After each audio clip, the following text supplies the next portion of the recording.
Let's talk about steals now, another area of the game, again, that will put a runner in scoring position if they're successful. Anytime a runner goes to second, we call that a runner in scoring position. Let's talk straight steal.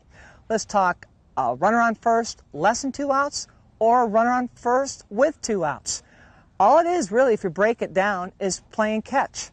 The speed of the ball coming from the pitcher to the catcher, the release of the throw, and the movement from the shortstop covering second. That's who covers second. Majority of the time is the shortstop. Again, she'll cheat 1 step, 2 steps based on her own strength and her own speed and quickness of getting to the base. And what will happen, the catcher will make the throw and the shortstop will be right there. And they need to be there prior to the throw. I've seen a lot of times where shortstoppers are still in the process of running to the base. And you tell your catcher, hey, throw to the base. Well, you know what? It's a lot easier, shortstops and second base people, if you're already at the base. Then all you have to worry about after you've positioned yourself is to make the tag. Keep things as simple as possible. Don't complicate yourselves. It's all timing.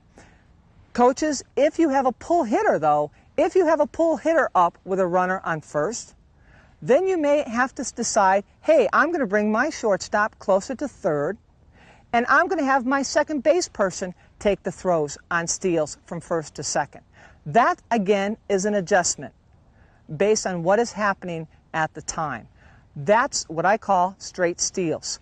When you have a runner on first and second, that's called a potential double steal. How are you going to handle that? Well, maybe potential less than 2 outs. You bring your third base people in, your first base people in. Shortstop's got the steal going to third. All right, and then second base goes to first. You leave second base open. And what has to happen on this, and this is so important when we talked earlier about communication and we talked earlier about timing, that shortstop and third base person has to be in communication prior to the pitch. If the decision in that situation is that shortstop will move over, then she's got to tell third, I've got it.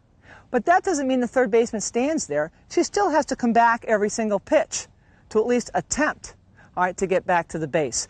If anything, it's great conditioning for your athletes to practice depth all the time. It keeps you in the game. Here's another thing that we didn't talk about real quick, though, and that is on throws back to the pitcher.